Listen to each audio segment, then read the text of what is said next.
स्वागत है आप सभी का मेरे channel NS Hindi novel story पर। अच्छा लगे तो लाइक कमेंट सब्सक्राइब जरूर। अध्याय 31 के माध्यम से ब्रेक। शांग जिया की चेतना रक्त लाल गोली में लौट आए और उसने कुछ भी देखने की कोशिश की जो उसकी मदद कर सके। ये शर्म की बात थी कि इस बार रक्त लाल गोली पूरी तरह से चुप रही। ऐसा नहीं लगता कि यह अब उसे कोई संकेत देने की योजना बना रहा है। क्या प्रेरणा का फ्लैश था जिसे वह पानी की बूंद में निहित प्राप्त करने वाला था, जिसमें यिन और यांग क्यू दोनों शामिल थे। विस्मयादिबोधक चिन्ह। शांग जिया ने पानी की बूंद से समलन और सद्भाव के नियमों को समझा और उन्होंने अपना डेंटियन खोला।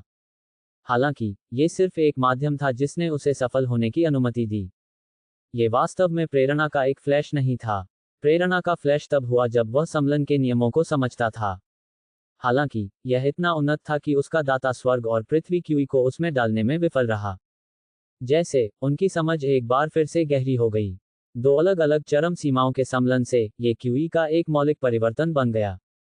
एक दूसरे के साथ एकीकृत होने के बाद दो अलग अलग प्रकार के क्यूई को अलग करना परिवर्तन से एक अलग अवधारणा थी। परिवर्तन के बाद शांग जिया इसे नियंत्रित कर सकती थी, लेकिन वह पसंद करती है। स्पष्ट रूप से इसके पीछे के सिद्धांत को समझाना शांग जिया को पता नहीं था कि कहां से शुरू करें। अचानक एक छवि जो उनके पिछले जीवन में बेतहाशा लोकप्रिय थी, उनके दिमाग में दिखाई दी। यह एक प्रतीक था जिसने यिन और यांग के संयोजन को दर्शाया था। ये सही था, ये यिन यांग आरेख था। अपने पैरों के नीचे से की एक और बंद लेते हुए शांग जिया ने भीतर निहित क्यूई की जांच की। एक विचार के साथ उन्होंने क्यूई को भीतर नियंत्रित किया। चारों ओर घूमते हुए उन्होंने पानी की यिन और यांग की छवि बनाना शुरू कर दिया। उन्होंने जो तत्काल किया उसके भीतर दो चरम क्यूई अलग हो गए। हंसी के साथ गर्जना करते हुए शांग जिया ने पानी बूंद को उसके मुंह में फेंक दिया। पानी की बूंद में क्यूई की तरह ही अपने डेंटियन में सभी क्यूई के साथ एक विशाल यिन यांग आरेख का गठन किया गया था। उनके दतियन में क्यूई की मात्रा अब मायने नहीं रखती है। जब तक वह इसे करेगा, तब तक जब वह क्यूई को चारों ओर घुमाएगा तो संतुलन मिल जाएगा। दोनों प्रकार के क्यूई ने अपने हेटियन को धीरे धीरे टैंप कर दिया, जिससे यह अतुलनीय रूप से ठोर हो गया। एक निश्चित दृष्टिकोण से ऊर्जा पर शांग जिया का नियंत्रण अपनी स्वयं की निर्मित गुप्त कला का हिस्सा बन गया। वह मुश्किल से मार्शल चरम क्षेत्र में प्रवेश कर सकता था, लेकिन खेती की उसकी समझ एक शुरुआत से दूर थी। मेरे दंतियन में क्यूई को दो चरम क्यूआईएस नहीं कहा जाना चाहिए। इसके बजाय इसे यिन यांग एसेंस क्यूई कहा जाना चाहिए, शांग जिया ने अपने दिल में कहा। भले ही उन्होंने इसे नियंत्रिता था, लेकिन उन्होंने इसका उपयोग करने के लिए कई अद्भुत तरीके खोजे। अतीत में उसके समान रास्ते पर चलने वाले कल्टीवेटर एक दर्जन से एक दुर्जन थे। अब जब उन्होंने यिन और यांग की शक्ति को नियंत्रित करने के तरीके को समझ लिया, तो उनकी तुलना में नाटकीय रूप से कमी हो सकती है। वास्तव में वे बेहद दुर्लभ थे। शांग जिया ने समझा कि संतुलन के पीछे की अवधारणा और अत्यधिक गर्मी और ठंड का नियंत्रण यिन और यांग की अवधारणा के बराबर था। मार्शल एक्सट्रीमिटी रियल में प्रवेश करने वाले कल्टीवेटर्स बर्फीले क्यूई की खेती करने से पहले फायर क्यूई पर अपने नियंत्रण में सुधार करेंगे। इस प्रक्रिया के परिणामस्वरूप एक असमानता होगी, जिससे आपदा पैदा होगी। यहां तक कि विभिन्न व्यूई को नियंत्रित करने के लिए उपयुक्त गुप्त कलाओं के साथ वे समस्या के मूल कारण को हल करने में सक्षम नहीं होंगे। किसी भी समय मार्शल एक्सट्रीमिटी रियलम में काश्तकारों को अपने आंतरिक क्यूई पर नियंत्रण खोने का मौका मिला। बेशक कुछ जीनियस भी थे जिन्होंने पाया कि एक बार में दोनों प्रकार के क्यूई की खेती करने से खतरे को बहुत कम हो सकता है। ऐसा करना भारी कीमत पर आया। कोई रास्ता नहीं था कि साधारण कल्टीवेटर ऐसा करने के लिए आवश्यक संसाधनों को वहन करने में सक्षम होंगे। जैसे कल्टीवेटर जो भी संसाधनों के साथ अपनी खेती करेंगे, भले ही वे केवल एक प्रकार के क्यूई की खेती को बढ़ा सकते थे। आखिरकार कोई भी संभवतः सखेती करना बंद नहीं कर सकता है यदि वे किसी भी संसाधन का पता लगाने में विफल रहे। वे औसत कल्टीवेटर के लिए समस्याएं हो सकती हैं, लेकिन वे शांग जिया के लिए गैर थे। उनके शरीर में यिन यांग एसेंस क्यूई ने आवश्यक मौलिक संतुलन काश्तकारियों को पार कर लिया। ये भी सद्भाव स्तर से अधिक था जो आगे आया था। वह विन यांग एसेंस क्यूई को किसी भी तरह से बदल सकता है जो वह चाहता था। समय और स्थान के बावजूद शांग जिया अपने डेटियन में संतुलन बनाए रख सकती है, चाहे वह किस प्रकार के संसाधनों का सेवन करे। ये भी उसकी समस्या को हल करने की समस्या को हल कर दिया। अपने यिन यांग एसेंस क्यूई को नियंत्रित करने की नई क्षमता के साथ वह इसे जो कुछ भी चाहते थे उसमें बदल सकता है।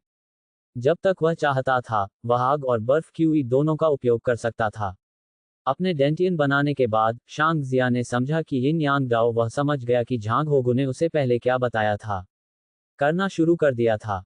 अपने यिन यांग सार क्यूई को किसी भी प्रकार के क्यूई में बदलने की क्षमता के साथ, वह अपनी ताकत को छिपा सकता है और अधिकांश काश्तकारियों द्वारा दबाए जाने से बच सकता है। अपनी आंखें बंद करते हुए, वह खुद को बारीकी से जांचना शुरू कर दिया। जब वह अंत में जाग गया, तो उसे पता चला कि आसमान में खगोलीय शरीर लंबे समय से गायब हो गए थे। झील का वह हिस्सा जो अपने मूल शांत राज्य में लौटने से पहले लावा में कवर किया गया था। दूसरी तरफ की बर्फ उसके बिना गायब हो गई। यह उग्र मूल ज्वार कहीं नहीं देखा गया था, और घने स्वर्ग और पृथ्वी क्यूई जो ज्वार के साथ आया था वह फैलाना शुरू कर दिया। निराशा की भावना ने शांग जिया के दिल को भर दिया। आखिरकार, यह हर दिन नहीं था कि वह उस तरह की घटना का अनुभव करे। जैसा कि मूल ज्वार दोनों दुनिया में निहित स्वर्ग और पृथ्वी क्यूई के बीच संघर्ष के कारण हुआ था, कोई भी केवल उस प्रभाव की कल्पना कर सकता था। ये बहुत अचानक हुआ, लेकिन ये जल्दी से जल्द ही शुरू हो गया। जिस क्षण से शांग जिया आंखें खोली, वह समय जो गुजरता था वह बमुश्किल धूप की छड़ी के लिए पर्याप्त था। आश्चर्य है कि क्या ने शुद्धिकरण के चौराहे में प्रवेश किया। जिस समय उसने अपनी आंखें खोली, वह समय जो गुजरता था वह बमुश्किल धूप मूल झील नीचे कुछ विशेष छोड़ दिया। शांग जिया जल्दी पानी शरीर में गहराई से उद्यम करने लिए किसी भी मूर्खतापूर्ण विचार को छोड़ दिया। जो कुछ भी हुआ वह एक धब्बों की तरह लग रहा था। वास्तव में, शांग जिया ने सोचा होगा कि सब कुछ एक भ्रम था अगर वह मार्शल बेरम क्षेत्र के माध्यम से नहीं टूटा होता। एक कदम आगे बढ़ाते हुए, उसके चारों ओर लहरें बन गईं। जब वह अंत में नदी के किनारे पहुंचा, तो एक नर्म चिर ने उसे उत्परिवर्तित बारिश के अस्तित्व की याद दिला दी। वह सदमे में घूम गया। जिस क्षण उसने ये सब जोखिम में डालने और मूल ज्वा में प्रवेश करने का फैसला किया, वह पक्षी को मरने के लिए तैयार था। भले ही एक उत्परिवर्तित बारिश निगलने के लायक था, शांग जिया ने इसे उस क्षण को चुनने में संकोच नहीं किया जब मूल ज्वार का विस्फोट हुआ।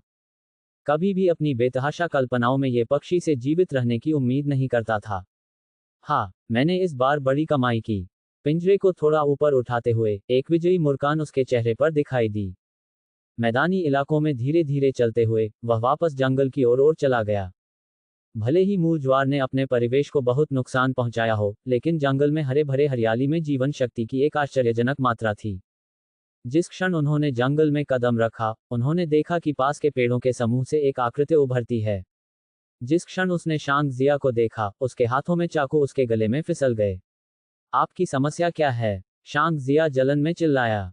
नाजुक जेड़ नदी की तलवार को छोड़ते हुए, शांग जिया के रूप में दोनों चाकू के चारों ओर लपेटे हुए नर्म ब्लेड ने अपनी कलाई को गुस्से में उड़ा दिया।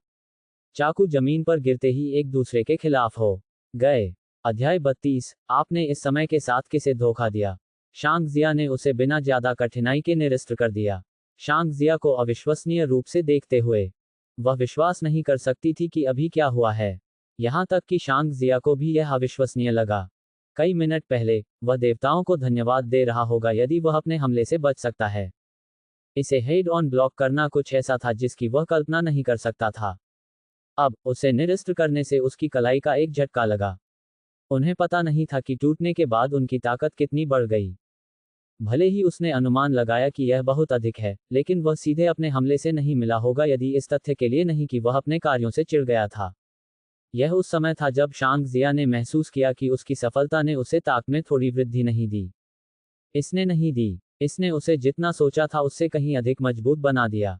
उनकी ताकत में अचानक वृद्धि ने महिला कल्टीवेटर को भी चौंका दिया।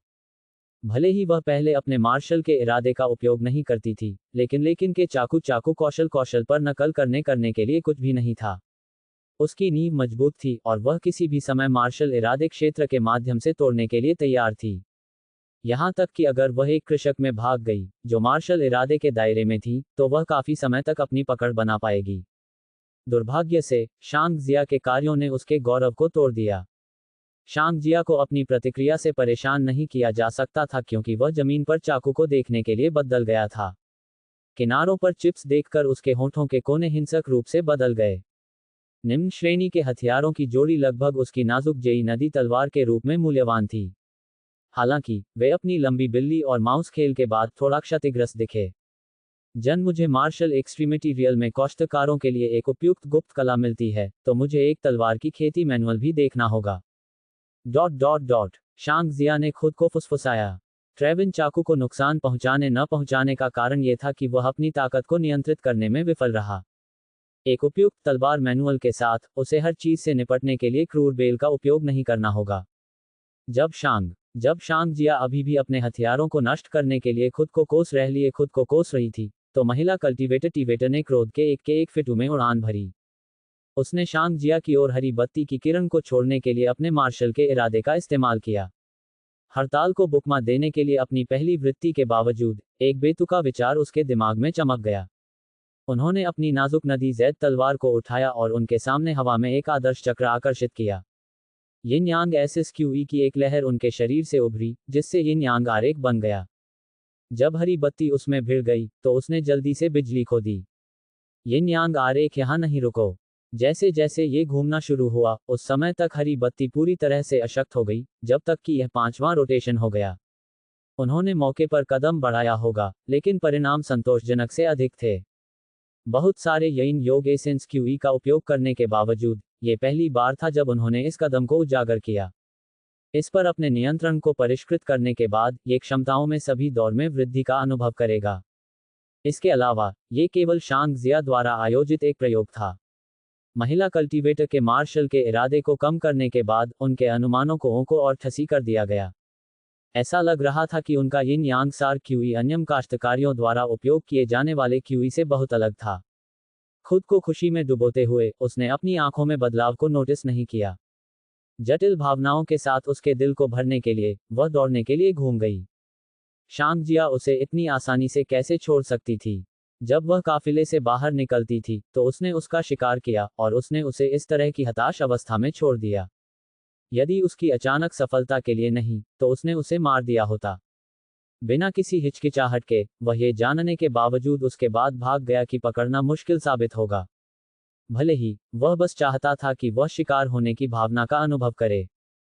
वह उसके साथ जो कुछ भी करता था, उसे करके उसे घृणा करना चाहता था।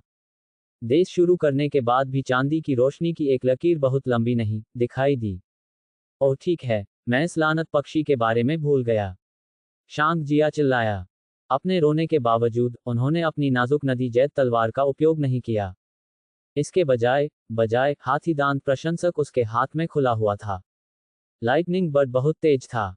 उसकी आंखें छोटे प्राणी के साथ नहीं रह सकती थी, और उसके लिए यह पूरी तरह से असंभव था कि वह इस तथ्य पर विचार करते हुए कि वह पहली बार में तलवार की कल्टीवेटर नहीं था। उन्होंने एक अजीब ऊर्जा लहर को छोड़ने के लिए प्रशंसक को घुमाया, जिसने लाइटनिंग बर्ड की उड़ान को बाधित किया। हवा में लड़खड़ाते हुए, यह अब इधर उधर झूमने में सक्षम नहीं था क्योंकि यह प्रसन्न था। जब यह अंततः शांग जिया की अजीब ऊर्जा लहर से प्रभावित क्षेत्र से बाहर उड़ गया, तो यह महसूस किया कि यह अब पहले की तरह तेजी से नहीं था।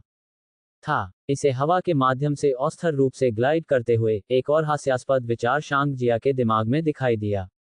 वह इसे जिंदा पकड़ना चाहता था। हालांकि, एक चिल्लाहट रकी की ओर से एक चिल्लाया क्योंकि महिला कल्टीवेटर उसके और बिजली के पक्षी के बीच खड़ी थी। ऐसा लग रहा था जैसे उसने छोटे प्राणी के साथ काम करने के लिए चुना था। ये कुतिया, अगर मैं उसे एक अच्छा सबक नहीं सिखाता तो मैं अपना उपनाम बदल दूंगा। शांग जिया ने अपने दांतों को टटोल लिया और बढ़ गया। बेशक, गुस्सा होना एक बात थी। उन्होंने अपनी तर्कसंगतता नहीं खोई। जब वह पहले से ही अपने हथियार खो चुकी थी, तब भी उसने अपने स्तर पर किसी का सामना करने की हिम्मत नहीं की। उसका सुंदर आंदोलन की मृतता को छुपा नहीं सकता था क्योंकि के सभी हमले उसके महत्वपूर्ण अंगों के लिए चले गए थे। पक्षी भी गूंगा नहीं था। यह बता सकता है कि महिला कल्टीवेटर के इरादे क्या थे, और यह मध्य हवा में तेजी लाने लगा। एक ऊंची धकेलते हुए रोते हुए, इसने शांग जिया की ओर गोली मार दी। चूंकि शांग जिया का ध्यान महिला कल्टीवेटर पर रखा गया था, इसलिए उनके पास खुद को उस तरफ फेंकने के अलावा कोई विकल्प नहीं था जब चांदी की लकीर ने उसकी ओर उड़ान भरी।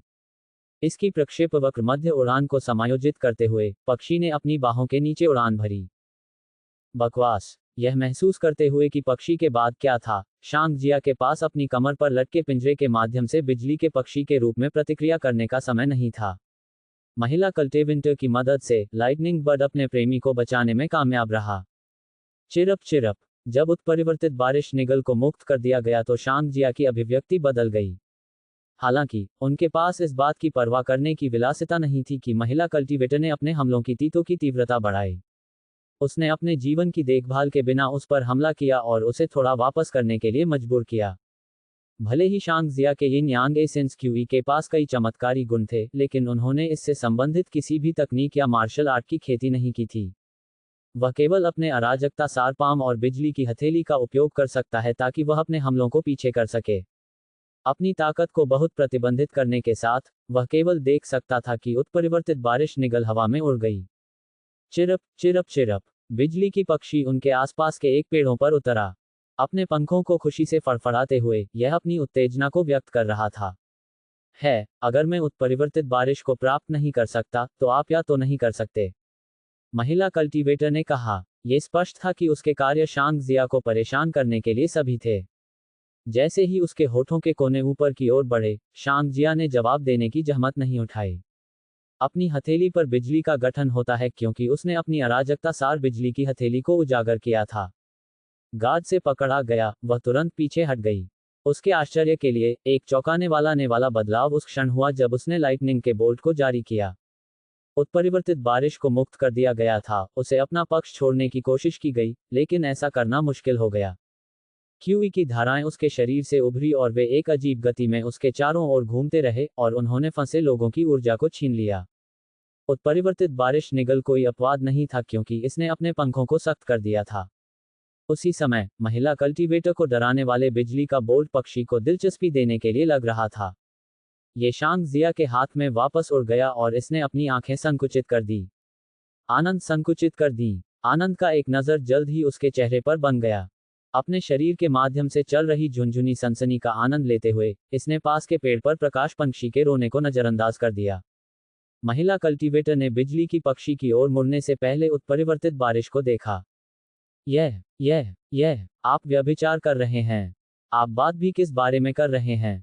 विस्मयादिबोधक चिन्ह उद्धरण चिन्ह। शांग जिया ने अपने हाथी दांत प्रशंसक को उठाया और उसे फेंक दिया। आतंक में चिल्लाते हुए, वह साइड में छलांग लगाए। उसके लिए बहुत बुरा, उनके बीच की दूरी पूरी तरह से हड़ताल से बचने के लिए उसके लिए बहुत छोटी थी। वह केवल उसे अपने महत्वपूर्ण अंगों को मारने देने से बचने में कामयाब रही। उसके वस्त्र के माध्यम से काटते हुए, उसके पेट के किनारे एक लंबा घाव बन गया। दर्द के कारण उसके बर्फीले सफेद स्तन हिंसक रूप से हिल गए। शांग जिया एक ठोस सेकंड के लिए दंग रह गई, क्योंकि वह सीधे उन्हें घूर रहा था। आप गुंडागर्दी। उसने शांग जिया की ओर इशारा किया और क्रोध के साथ चिल्लाया, लेकिन उसके कार्यों के कारण उसके कपड़ों में आंसू बड़ा हो गया। उसने तुरंत अपना हाथ वापस ले लिया। जब वह नीचे चला गया, तो बिजली की पक्षी जिसका प्रेमी साग जिया द्वारा चोरी हो गया था, कोत में रोया और शांग जिया की ओर और गोली मार दी। क्रोध के अपने फिट में, ये ध्यान देने में विफल रहा कि महिला कल्टीवेटर इसे सहायता देने के लिए एक राज्य में नहीं थी। उत्परिवर्तित बारिश को अपनी आस्तीन में निगलते हुए, शांग जिया ने अपनी नाजुक जेड नदी की तलवार को आकर्षित किया और मध्य हवा में एक आदर्श चक्र आकर्षित किया। दिशाओं को बदलते हुए मध्य हवा, लाइटनिंग बर्ड ब्लेड के किनारे से बचने में कामयाब रहा। हालांकि, ये सीधे इसके चारों ओर ऊर्जा के अराजक प्रवाह में दुर्घटनाग्रस्त हो गया। खुद को उड़ान में रखने के लिए सख्त संघर्ष करते हुए, कई पंख उसके शरीर से गिर गए। 33 अध्याय 33 lighting ball, what a fit. Shang Jia ने जब वह बिजली के पक्षी को उड़ते हुए देखा, उन्होंने लाइटनिंग बर्ड को पहले ही सीमित करने के लिए यिन यांग एयरसिस क्यूई की एक बड़ी मात्रा का इस्तेमाल किया। यदि यह बस थोड़ा बेहतर हो गया, तो वह इसे जिंदा पकड़ने में सक्षम होगा। उसके लिए बहुत बुरा, इसने पंखों की एक पूरी पूंछ को बलिदान किया, जो कि चिन यांग एसेंस क्यूई को उस पर बांधने के लिए तोड़ने के लिए था। शांग जिया की ताकत में अचानक वृद्धि के कारण, लाइटनिंग बर्ड ने अब उसके साथ खिलवाड़ करने की हिम्मत नहीं की। ये प्रकाश की एक लकीर में बदल गया और बच गया। महिला कल्टीवेटर ने पूंछ को घुमाया और भाग गया, ये देखकर कि उसका एकमात्र अन्य सहयोगी चला गया था। वे दोनों पहले शांग जिया को दबाने में सक्षम थे। वह जानती थी कि कोई रास्ता नहीं था कि वह उसे अकेले या बाहुस के साथ बिल्लियाई बायना कहता था। यह उसे अपनी सांस पकड़ने का मौका नहीं देना चाहता था। वह पीछा देने से पहले जमीन पर 2 क्षतिग्रस्त कल्टीवेटर के बाद पीछा करने में संकोच नहीं किया। वह जानता था कि वह पकड़ने में सक्षम नहीं होगा, लेकिन जो करना चाहता ले जा सके। शांग ने पर 2 क्षतिग्रस्त चाकू को पुनः प्राप्त करना नहीं भूलता था। इस बार, भाग्य उसकी तरफ खड़ा था। जब उन्होंने पेड़ों का कवच छोड़ा, तो शांग जिया को एक विशाल घाटी की दृष्टि से बधाई दी गई। ये दर्जनों फीट गहरे और लगभग 10 फीट चौड़े थे। यदि वे पहले घाटी में भाग गए तो वह भागने में सक्षम नहीं होता। घाटी की उपस्थिति में निश्चित रूप से मूल ज्वार के साथ कुछ करना था। शांग जिया ने राहत की सांस ली, लेकिन खुशी का एक निशान जल्द ही उसके दिल में बन गया। भले ही घाटी कैसे खाई दी, यह महिला कल्टीवेटर को भागने से रोकने में कामयाब रही। शांग जिया लापरवाही से उसकी ओर बढ़े और उसने पूछा, आप कौन हैं? अपने प्रशंसक को खोलते हुए शांग जिया ने इसे धीरे धीरे लहराया और कहा, क्या आपके रूप में जुड़े आध्यात्मिक दुनिया के कल्टीवेटर असभ्य हैं? क्या आप नहीं जानते कि आप किसी और के नाम के लिए पूछने से पहले अपना परिचय देने वाले हैं? गुस्सा उसकी आंखों में चमक गया, लेकिन उसने जल्दी से उसे दबा दिया। मैं एजियोर आध्यात्मिक दुनिया की हवा निगल दौड़ से है। मेरा नाम यान मिंग है। शांग जिया ने प्रशंसक को बंद कर दिया और वह गंभीर हो गया। आप मुझे शांग जिया कह सकते हैं। मैं एजियोर ओरिजिन वर्ल्ड के टॉकटी शहर से हूँ। शांग जिया। कुछ समय के लिए उसका नाम दोहराते हुए वह अपनी यादों में गहरी नाम की नक्काशी कर रही थी। उसके चेहरे पर एक स्नेपर का गठन किया गया और उसने जारी रखा, मुझे आपका नाम याद रहेगा। मैं वापस आऊंगा। आश्चर्य में एक भी बढ़ाते हुए उन्होंने जल्द ही महसूस किया कि कुछ गलत था। नाजुक जैड नदी तलवार ने उसे रोकने के प्रयास में गोली मार दी। घाटी में छलांग लगाते गाते हुए वह थोड़ी देर हो चुकी थी। किनारे किनारे पर भागते हुए शांग जिया ने अपने वस्त्रों को मध्य हवा में फहराते हुए देखा और वह एक विशाल तितली से मिलती जुलती थी क्योंकि वह बह गई थी। वह भागने में कामयाब रही। शांग जिया बड़ी ये चेज देना चाहता था, लेकिन यह उल्लेखनीय नहीं था। वह केवल उसके पीछे दहाड़ सकता है। आप अपने आप को सार्वजनिक रूप से उजागर कर रहे हैं। बेशर्म महिला। शांग जिया के टकटकी ने अपने लंबे सफेद पैरों को ऊपर उठाया और जेड वाइट पर एक बेहोश नजर पकड़ी। जब उसने सुना कि उसने क्या कहा, उसकी उड़ान अस्थिर हो गई और वह लगभग उसके बगल में चट्टान के चेहरे पर दुर्घटनाग्रस्त हो गई। जब वह दूसरी तरफ पहुंची तो उसने शांग जिया की और एक चकाचौंध की। हंसी के साथ गर्जना करते हुए वह पीछे मुड़ गया और अंधेरे में गायब हो गया। चून की जंगल से बाहर का रास्ता विशाल घाटी से बाधित हो गया था, इसलिए उसने दूसरे मार्ग की तलाश में एक दिन से थोड़ा अधिक इस्तेमाल किया। जब वह अंत में उस स्थान पर लौट आया जहां वह काफिले से अलग हो गया, तो उसने देखा कि युद्ध के मैदान को पहले ही साफ कर दिया गया था। लड़ाई के कोई निशान नहीं थे और संस्था से कोई भी कहीं भी देखा नहीं था। उन्हें इस बात का कोई अंदाजा नहीं था कि उनके साथी शिष्य कैसे कर रहे थे, और उनके विचार बाहरी शिष्यों के लिए बह गए, जिन्होंने दो दुनियाओं के बीच युद्ध के मैदान में उनका पीछा किया। वह जानता था कि उनके जीवित रहने की संभावना किसी के लिए भी पतली थी। चिरप। शांग जिया ने महसूस किया कि उसकी बाहें थोड़ी डूब रही हैं क्योंकि उत्परिवर्तित बारिश उसके अग्रभुजाओं पर निगल गई थी। ठीक है। शांग जिया ने असहाय रूप से आहें भरी क्योंकि वह अपनी बाहों में बिजली की एक गेंद इकट्ठा करता था। ये सीधे बिजली की गेंद की ओर उड़ गया और बिजली की लकीरों ने अपने शरीर के बारे में नृत्य किया। जैसे जैसे इसके पंख खड़े थे, उत्परिवर्तित बारिश ने धीरे धीरे अपनी आंखें बंद कर ली और आनंद की भावना को छोड़ दिया। हालांकि एक असंतुष्ट चिरप ने जल्द ही कुछ क्षणों के बाद पक्षी के होंठ छोड़ दिए। ये पर्याप्त है। क्या आप चीजों को धीमा करना नहीं सीख सकते हैं? यहां तक कि लानत है कि बिजली को चिकन आपको उतना बिजली नहीं दे सकता जितना आप चाहते हैं, है ना? शांग जिया निराशा में तड़क गई। धीरे से रोते हुए उत्परिवर्तित बारिश निगल उसके कंधों पर लौट आई। पीछे से कई रोते थे और शांग जिया धीरे धीरे घूम गई। कुछ दूरी पर एक पेड़ पर बिजली की पक्षी शांग जिया पर घबरा गया। प्रतीत होता है कि आदमी को डराने की कोशिश कर रहा है। इस बार उत्परिवर्तित बारिश निगल ने उसी ओर से जवाब दिया। अपने पंखों को फड़फड़ाते हुए उत्परिवर्तित बारिश कई बार चहकती है और दो पंख वाले जीव एक गर्म तर्क में लग रहे थे। शांग जिया के लिए सौभाग्य से बिजली पक्षी शांत दिखता था। यह उत्परिवर्तित बारिश निगल की प्रतिक्रिया थी जिसने उसे चौंका दिया। उसके कंधे पर छोटे पक्षी के बारे में फड़फड़ाया और शांग जिया मुश्किल से इसे समझती, बेकार पक्षी। वह मुझे हर दिन बिजली के साथ पोषण करने में सक्षम है। आपके बारे में क्या? आप कम बिजली के पक्षी को कमजोर करते हैं। क्या आपकी बिजली इतनी देर तक चल सकती है? आपके पास बहुत सारे अन्य प्रेमी हैं। इस बारे में सोचें कि मुझे आपकी बिजली का आनंद लेने के लिए कितनी कम ही मिलता है। बिजली पक्षी उसके बाद वापस नहीं आ सकता है। पुरुष प्रजातियों का एक भी सदस्य इस तरह के अनुमान को सहन नहीं कर सकता है। तो क्या हुआ अगर यह सिर्फ एक पक्षी था? हालांकि शांग जिया लाइटनिंग बर्ड के चिरों में असहायता सुन सकती थी। अधिक से अधिक उत्तेजित होने वाला मात्र प्राणी उसके कंधे पर उत्परिवर्तित बारिश निगल था। यह एनिमेटेड के बारे में छलांग लगा रहा था और शांग जिया ने महसूस किया कि उसके कान ऊंचे ऊंचे रोने से चुभते हैं। इसके लुक से कहानी कुछ समय पहले शुरू हुई थी। भले ही शांग जिया को पता था कि उत्परिवर्तित बारिश निगल कितनी कीमती थी, पिंजरे को बिजली के पक्षी ने तोड़ दिया था। शांग जिया केवल उत्परिवर्तित बिजली निगलने को पकड़ने के लिए अपने हाथों का उपयोग कर सकती थी। इसने उनकी समस्या को तुरंत हल किया, लेकिन यह एक दीर्घकालिक समाधान नहीं था। आखिरकार वह अनजाने में फिसल सकता है। जब शांग जिया घाटी के चारों ओर एक रास्ता खोज रही थी तो उसने एक बार फिर बिजली पक्षी की उपस्थिति पर ध्यान दिया। यह अपने प्रेमी को छोड़ने के लिए तैयार नहीं था। उनके दिमाग में एक विचार बन गया। वह टूटे हुए बारिश को बचने से रोकने के लिए टूटे हुए पिंजरे की मरम्मत करना चाहता था। हालांकि उनके पास ऐसा करने के लिए उपयुक्त सामग्री नहीं थी। यदि यह साधारण सामग्री का उपयोग करता है तो पक्षी एक पल में उनके माध्यम से टुकड़ा करेगा। हताशा के एक फिट में उन्होंने बिजली की एक उछाल को जारी किया, जिसमें उत्परिवर्तित वर्षा निगल के आंदोलनों को कम किया गया।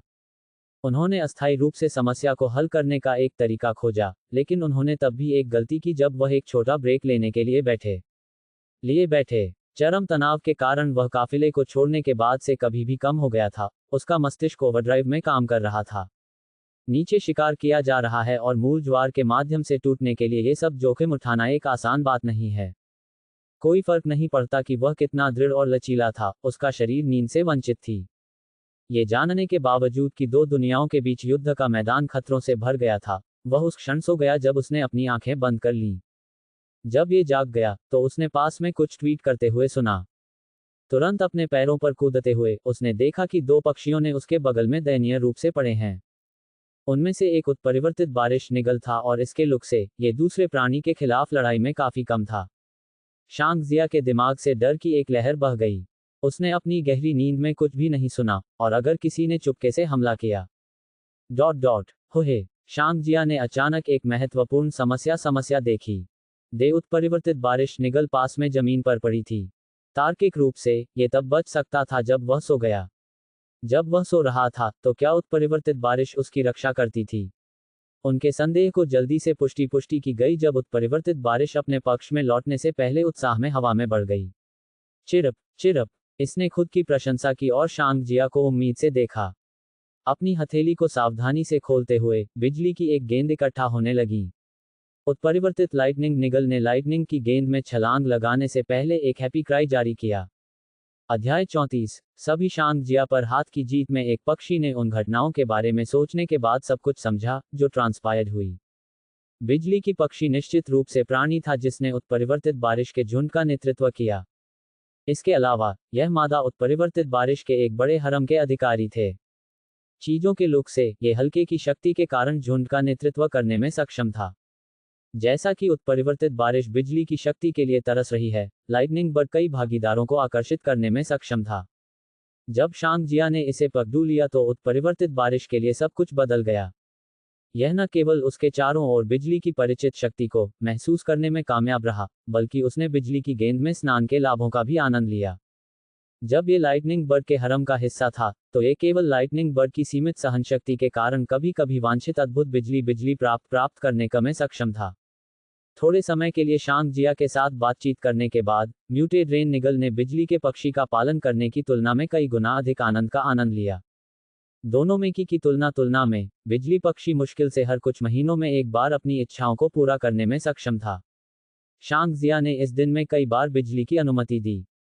दोनों की तुलना करने की कोई आवश्यकता नहीं थी। यह एक स्पष्ट विकल्प के साथ सामना किया गया था। अपने मूल साथी को छोड़कर उत्परिवर्तित बारिश निगल शांग जियों के पक्ष में निष्ठा से बनी रही। सब कुछ इसलिए था कि जब भी वह चाहे तब बिजली की शक्ति का आनंद ले सके। यही कारण है कि जब ये सो रहा था तो उत्परिवर्तित बारिश निगलने से भागने से इनकार कर दिया। यहाँ तक कि उसे उसकी नींद में भी संरक्षित किया। जिस समय उन्होंने इसके साथ बिताया उस जगह पर लौटने के दौरान काफिले को एक बार छापा मारा गया, उसके अनुमानों को और भी पुष्टि कर दिया। यहाँ तक कि इसके चारों ओर किसी भी प्रतिबंध के बिना पक्षी शांग जिया के बाद नरक में मुड़ा हुआ लग रहा था। शांग जिया को समझ में नहीं आ रहा था कि लाइटनिंग बर्ड की हरकतें थीं।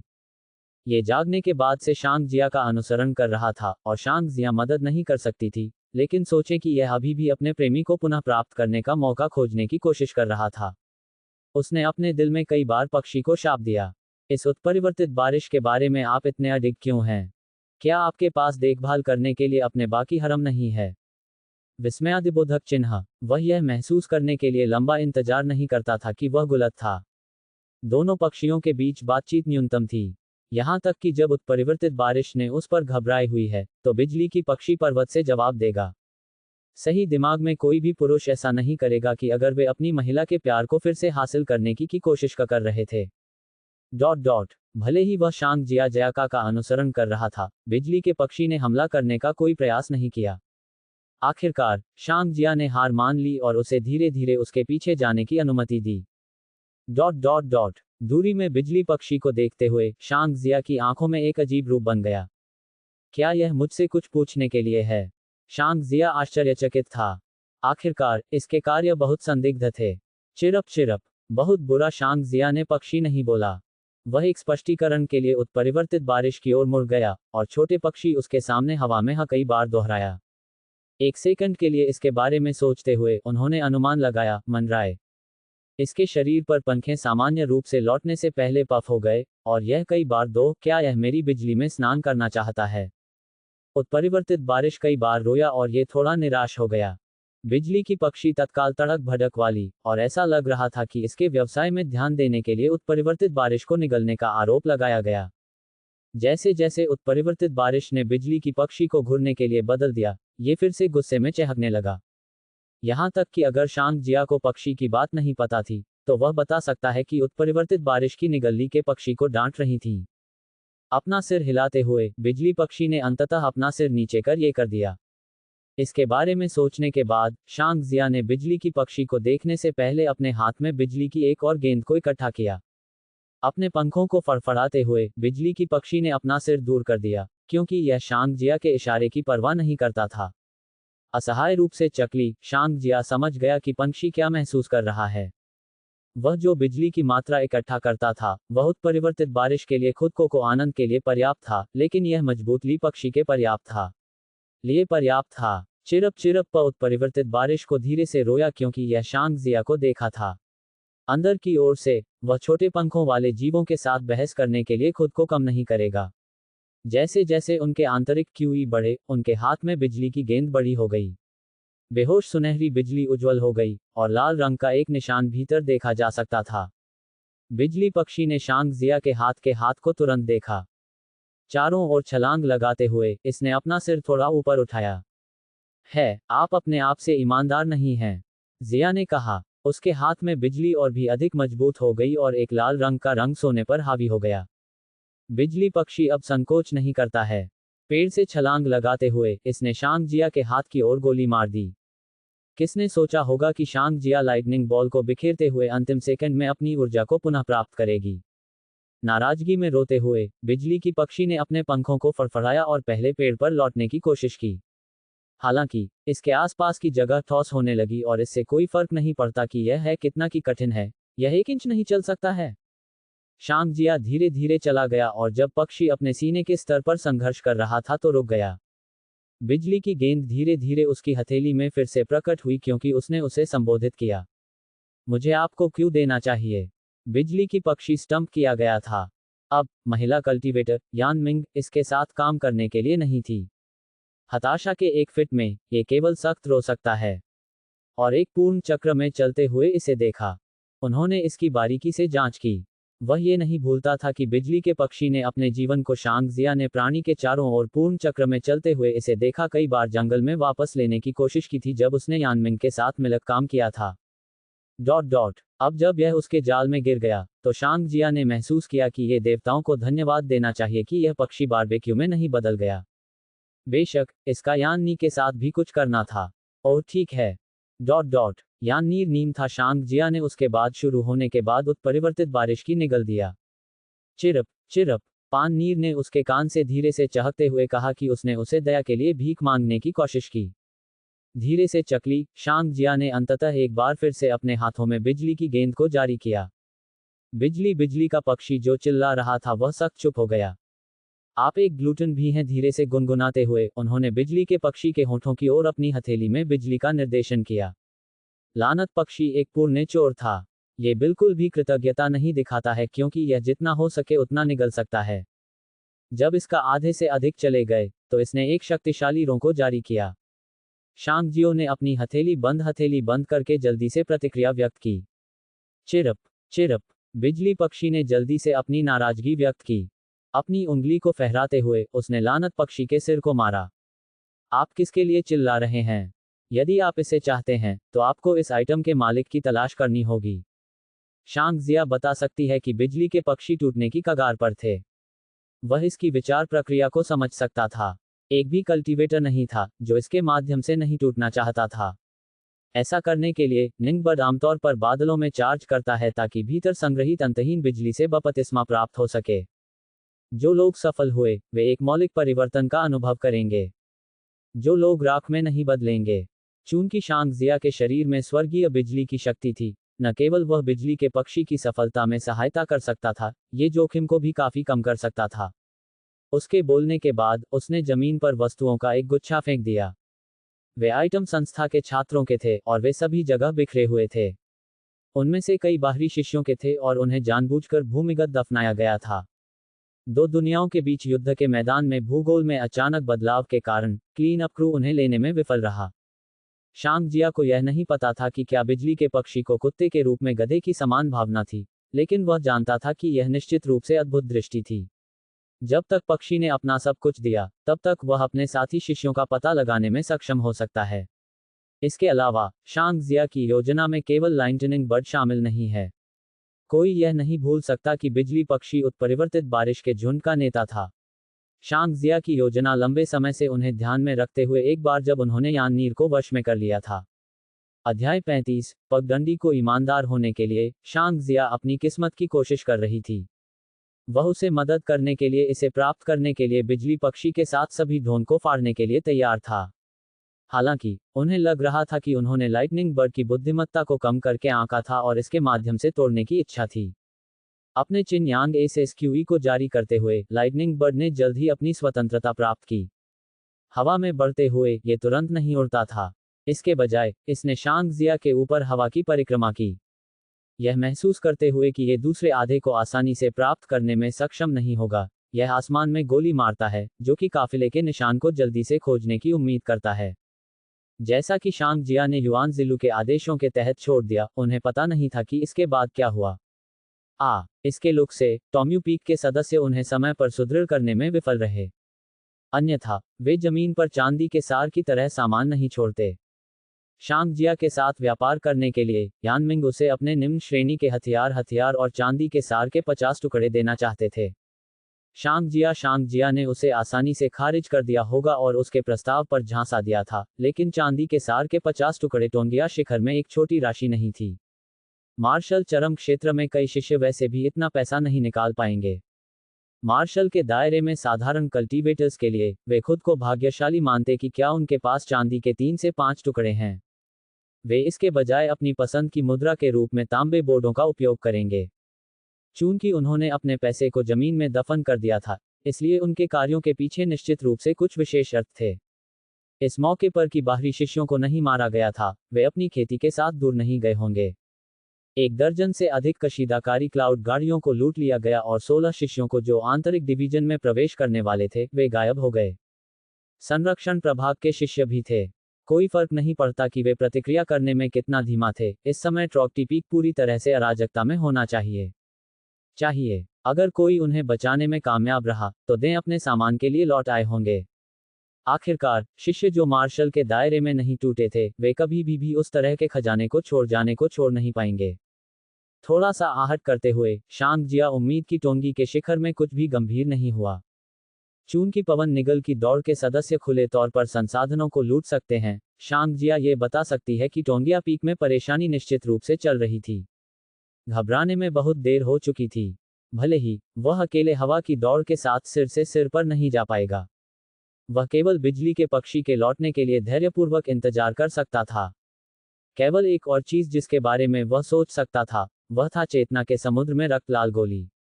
यहां तक कि अगर वह जानता थी कि वह इससे उपयोगी कुछ भी हासिल नहीं कर पाएगा, तो वह जानता था कि इसमें एक बड़ा रहस्य था। रहस्य को उजागर करते हुए वह सबसे अच्छा कर सकता था, वह केवल इसके लिए दो उपाय पा सकता था। एक को अपनी गुप्त कला में सुधार करना था, दूसरे को जो भी आधा बेवड नुस्खा दिया गया था उसमें से सबसे इष्टतम नुस्खा प्राप्त करना था। 2 बार काम करने के अलावा इसने थोड़ी सी भी प्रतिक्रिया नहीं की। उन उपन्यासों ने अद्भुत किंवदंतियों को बताया कि कैसे काश्तकारों ने प्रसारित किया और एक विशेष मार्गदर्शिका या एक अजेय प्रणाली प्राप्त की।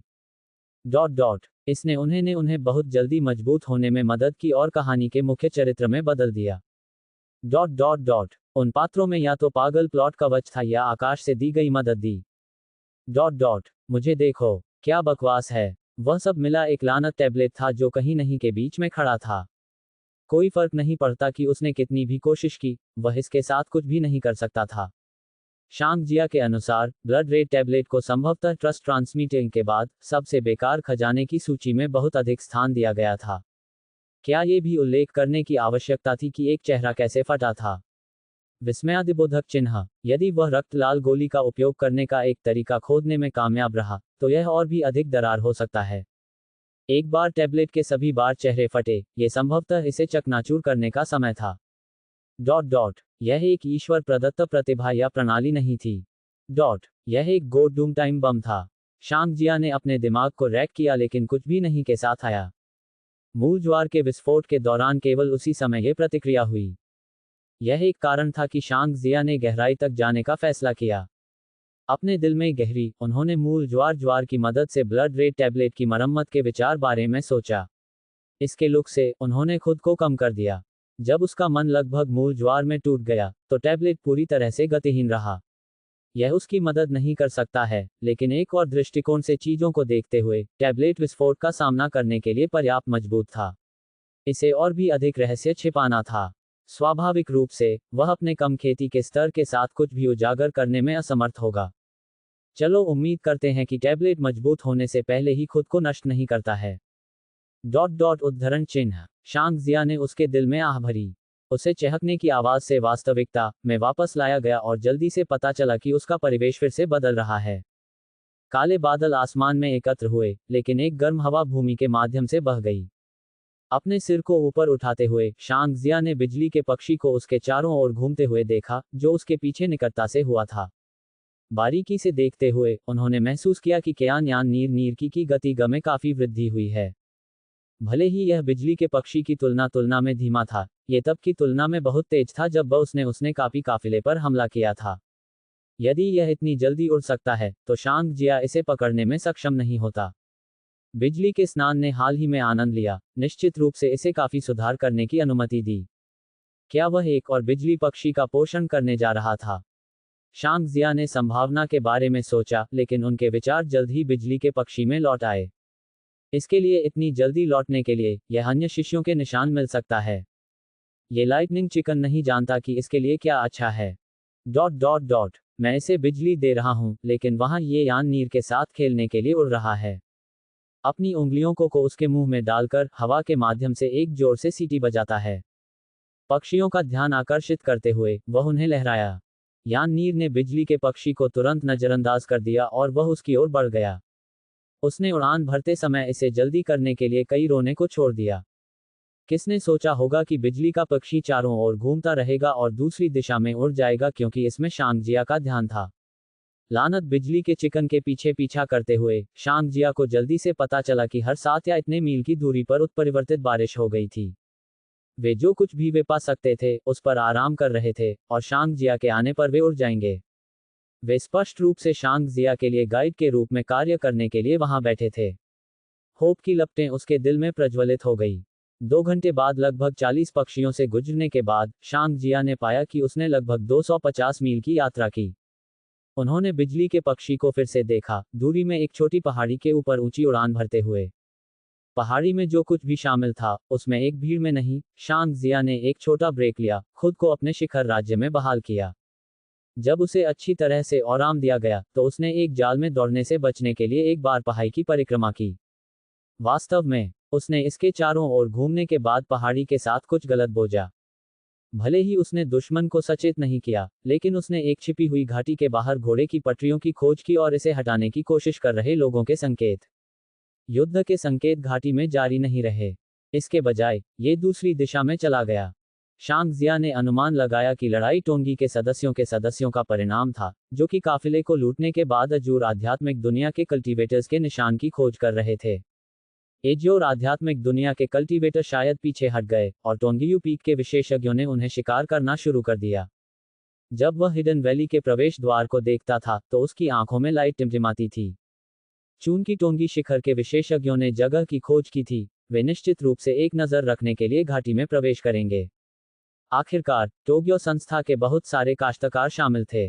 बाद में पहुंचे टोंगी शिखर के विशेषज्ञों को टोंगियू इंस्टीट्यूशन के काश्तकारियों को बचाने के लिए कोई फर्क नहीं यदि मर चुके थे उन्हें लाश पुनः प्राप्त करना। लड़ाई समाप्त हो गई थी, इसलिए यह कोई मतलब नहीं था कि छिपी हुई घाटी में कोई भी हो।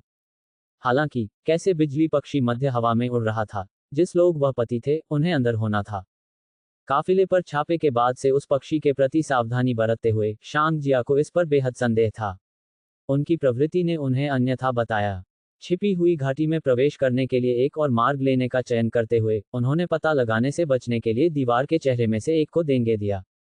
जब वह शीर्ष पर पहुंचा तो वह केवल एक खेत दृश्य के साथ बधाई देने के लिए नीचे की ओर झांक गया। दर्जनों शिष्यों को बांधा गया था और वे एक दूसरे के खिलाफ अपनी पीठ के साथ एक सर्कल में स्क्वाट कर रहे थे। जुएइज अध्याय 36 आकाश से एक उपहार। लानत पक्षी सही था। शांग जिया ने अपने दिल में राहत की सांस ली। अपने साथी शिष्यों की खोज करने पर उत्साह का एक निशान बनने लगा। भले ही घाटी छिपी हुई थी, ये बहुत छोटा था। शिष्यों के अलावा घाटी में बैठे 6 पूर्ण कशीदाकारी बादल गाड़ियां थीं। उनमें से एक पर अजूरे आध्यात्मिक दुनिया से एक कल्टीवेटर बैठा। वह जो कर रहा था उससे वह खेती करता दिख रहा था।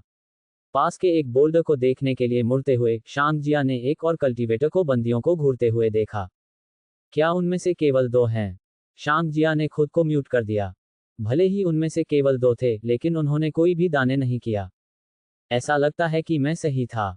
अजूरे आध्यात्मिक दुनिया के काश्तकारों के एक समूह ने टोंगी के शिखर के गश्ती शिष्यों की खोज की। उन्होंने उन्हें अपने जीवन के लिए भागने का नाटक किया। एक बार जब वे चले गए तो टोंगी पीक के शिष्य वापस नहीं आएंगे।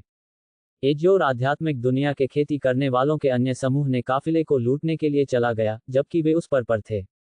अपने दुश्मन की नाक के नीचे छिपना खतरनाक था, लेकिन कोई भी वहां देखने के लिए नहीं सोचता था।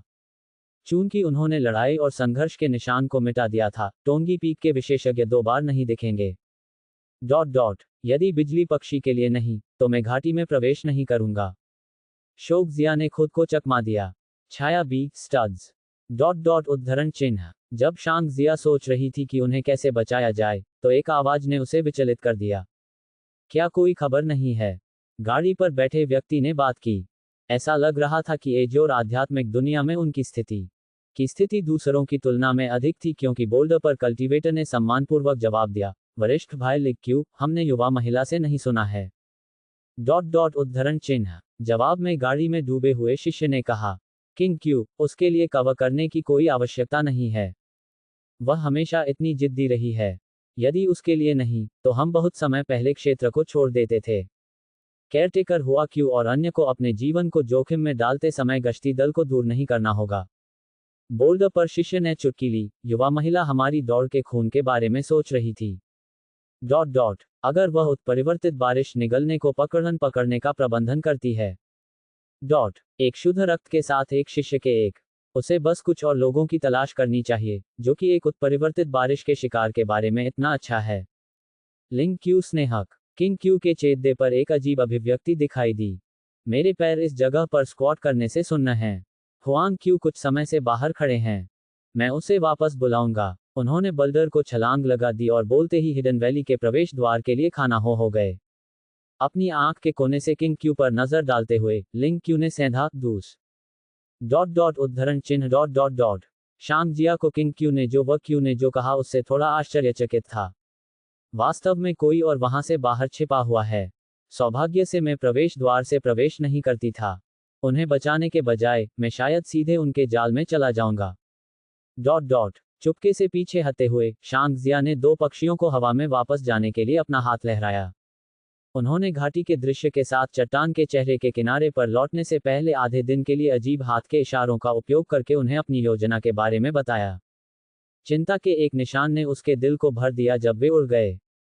उन्हें नहीं पता था कि क्या दोनों पक्षियों ने वास्तव में समझा कि उन्होंने क्या कहा। बहुत लंबे समय बाद नहीं, उन्होंने एक युवा व्यक्ति को पीले रंग के वस्त्रों में छिपी हुई घाटी में घूमते देखा। ये दूर नहीं था, लेकिन उसकी गहरी आवाज हवा के माध्यम से थी। भाई लिंग, क्या आपने फिर से युवा महिला के बारे में कुछ बुरा कहा? मैं आपके व्यवसाय में बढ़ करने के लिए नहीं, लेकिन ये हमारी जूनियर है। आप उसे क्यों उठा रहे हैं? लिंग क्यू ने जवाब में, मैं उस पर नहीं उठा रहा हूं। हम अभी टोंग्यू पीक द्वारा नियंत्रित एक क्षेत्र में एक घाटी में छिपे हुए हैं। हम किसी भी समय चिरे हो सकते हैं। एज और ओरिजिन वर्ल्ड के कल्टीवेटर बहुत मजबूत नहीं हो सकते हैं, लेकिन उनमें से बहुत से लोग हमें जल्द या बाद में खोजने चाहिए। हुआंग क्यू ने अपनी आस्तीन से एक छोटी थैली निकाली और कॉक को पॉप किया। जैसे ही उन्होंने किया, शराब की सुगंध ने घाटी को भर दिया। एक अच्छा स्विंग लेते हुए उसके चेहरे पर एक मुस्कान बन गई। कॉक को वापस थैली में भरते हुए उन्होंने इसे लिंग क्यू की ओर बढ़ा दिया। तुम्हें कुछ चाहिए? लिंग क्यू को अपने सिर को हिलाते हुए देखकर उन्होंने ये कहने से पहले थैली को रखा, आराम करो। आराम करो। क्या आप नहीं जानते हैं कि टोंती पॉक के अधिकांश विशेषज्ञ अभी विचलित हैं? वे लोग कार्यवाहक हुआ क्यू का पीछा कर रहे हैं और अन्य लोग ज्यादा कुछ नहीं कर पाएंगे। लिंग क्यू ने जवाब में कहा, क्या हम वास्तव में भरोसा कर सकते हैं कि रोज पार्टी क्या कहती है? ये सच है कि वध करने वाले हॉल ने विशेषज्ञों का एक समूह टोंग्यू पीक से दूर ले आया, लेकिन क्या आप वास्तव में मानते हैं कि को चोंगक्सुए गंभीर रूप से घायल हो गया है? जैसे ही नाम ने उसके होंठ छोड़े, हुआंग क्यू की अभिव्यक्ति थोड़ी अप्राकृतिक हो गई। फिर से अपनी थैली को बाहर निकालते हुए हुआंग क्यू ने अपनी शराब का एक बड़ा हिस्सा लिया। उनके नए साहस ने उनके दिल में भय को ग्रहण किया। कौन इस बारे में परवाह करता है? हमारे पास बहुत सारे सौदेबाजी चिप्स हैं जो अब हमने उन्हें पकड़ लिया है। उन कल्टीवेटरों की ओर इशारा करते हुए उन्होंने कब्जा कर लिया, ने जारी रखा, भले ही को चोंगक्सू यहाँ पर अपना रास्ता मारता है, उसे हमारी बात सुननी होगी। हुआंग क्यू के चेहरे पर खून चलाने के साथ साथ शराब प्रभावी होने लगी। वे हमसे वैसे भी यहाँ होने की उम्मीद नहीं करते हैं। वे नहीं सोचते कि हम अपने स्वयं के क्षेत्र में छिपाने के लिए पर्याप्त बेवकूफ है। जब समय आता है, तो हम 4 आध्यात्मिक शिखर पर लौटने से पहले होगी शिखर को बाहर निकाल देंगे। जब हम लौटते हैं, तो हम उन्हें बताएंगे कि जिन लोगों को वे ढूंढ रहे हैं, वे हमेशा अपने क्षेत्र में हैं। हंसी के साथ गर्जना करते हुए हुआंग क्यू ने जारी रखा, उनके चेहरे पर लग रहा है देखने के लिए एक दृष्टि होगी। जितना अधिक मैं इसके बारे में सोचता हूँ, उतना ही मैं उनकी प्रतिक्रिया देखने के लिए इंतजार नहीं कर सकता। हुआंग क्यू ने जो कहा, उसे सुनने के बाद शांग जिया के चेहरे एक अजीब अभिव्यक्ति दिखाई दी। वह जानता था कि को चोंगक्सू कौन था। वास्तव में, टोंग्यू इंस्टीट्यूशन के सभी लोग उनके नाम से परिचित थे। वह संस्था का निर्माता था और वह उनके पितृपुरता थे। वह आप महाद्वीप में सबसे मजबूत विशेषज्ञ भी थे। अपनी भयानक प्रतिष्ठा के बावजूद, वह एक बेहद रहस्यमय व्यक्ति थे। वह शायद ही कभी संस्था में दिखाई देगा, और कई शिष्य ऊपरी डिवीजन की अपनी यात्रा के दौरान उसे नहीं देख पाएंगे। यहाँ तक कि कई ऊपरी शिष्य भी थे जिन्होंने मजाक में कहा था कि वे पितृसत्ता को नहीं पहचानेंगे, भले ही वह उनके पास चला जाए। रहस्यमय, कम कुंजी, मायावी, वे शब्द थे जो वे अपने पितृसत्ता का वर्णन करने के लिए उपयोग करेंगे। हुआंग किंग क्यू की आवाज छिपी हुई घाटी के माध्यम से, अरे, यहाँ आओ, जल्दी करो। जब तक उनका रोना उनके कानों तक पहुंच गया, तब तक उन्हें पता चला कि वह पहले से ही प्रवेश द्वार पर आ चुके हैं। प्रवेश द्वार को देखने के लिए हुआंग क्यू की हंसी अचानक रुक गई।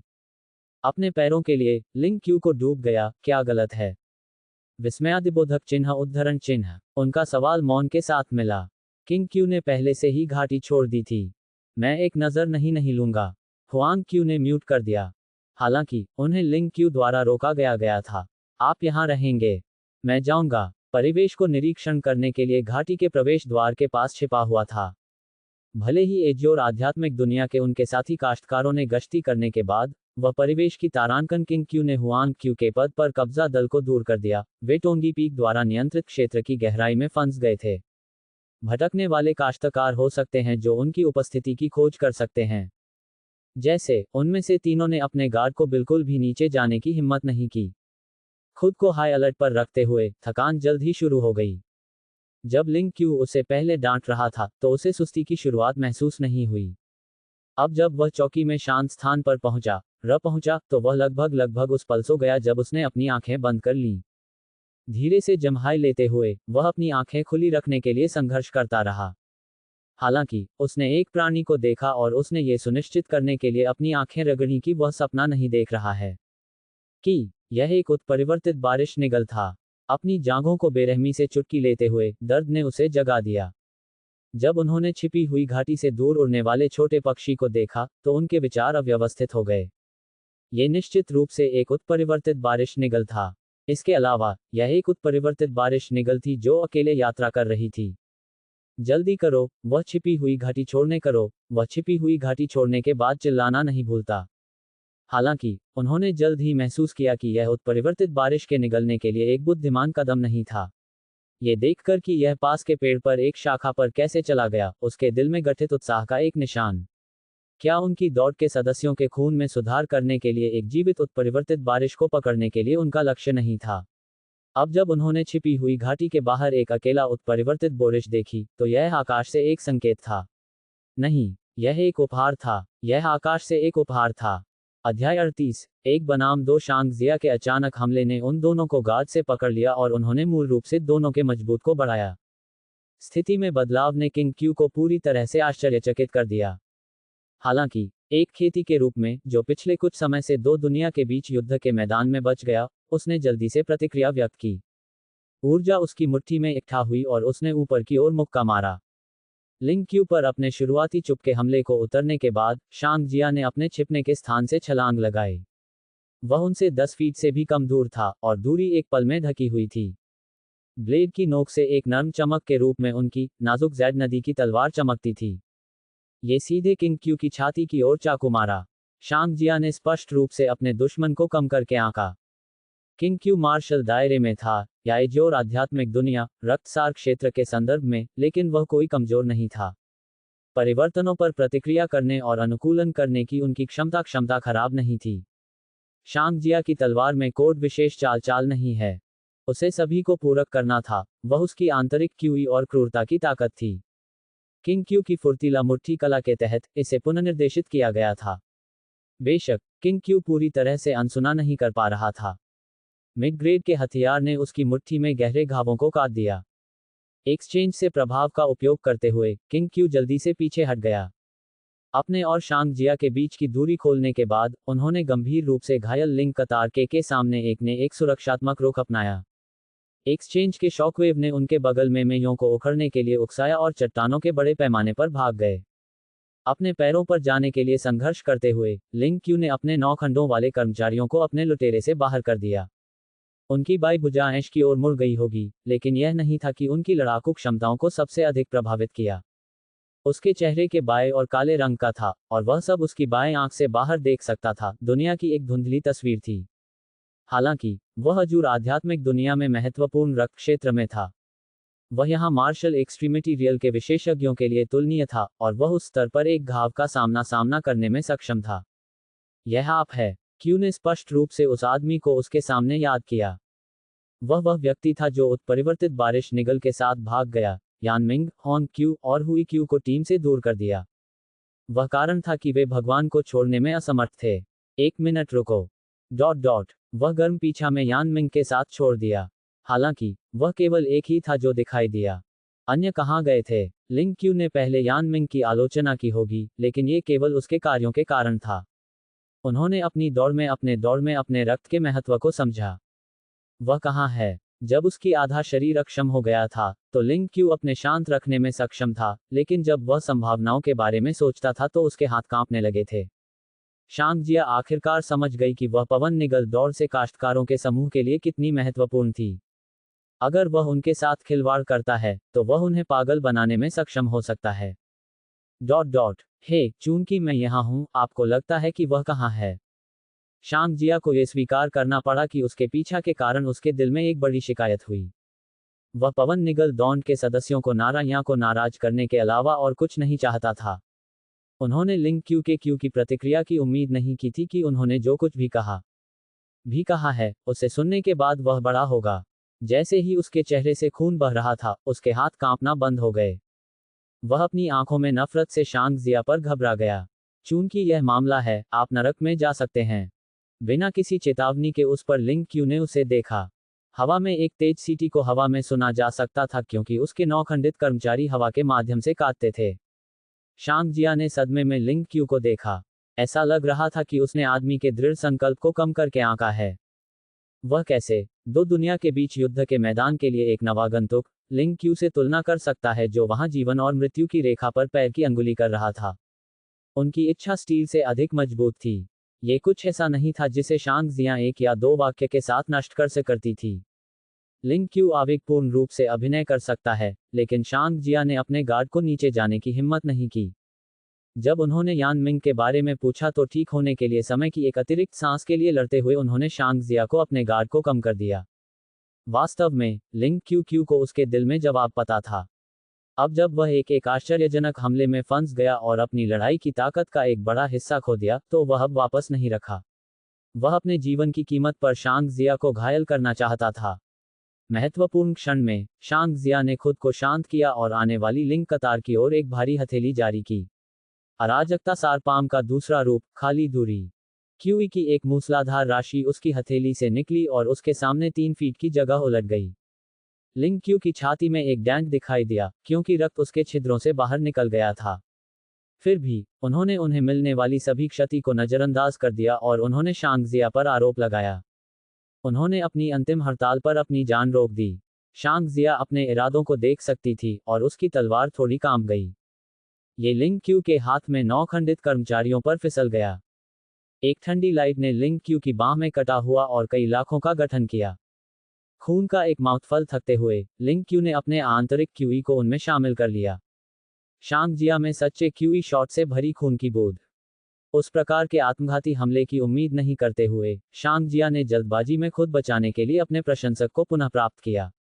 ये रक्त बारिश के एक हिस्से को अवरुद्ध करने में कामयाब रहा, लेकिन बाकी उसके शरीर पर गिर गया। उसके कारण उसकी तलवार लगातार स्ट्राइक से चूक गई।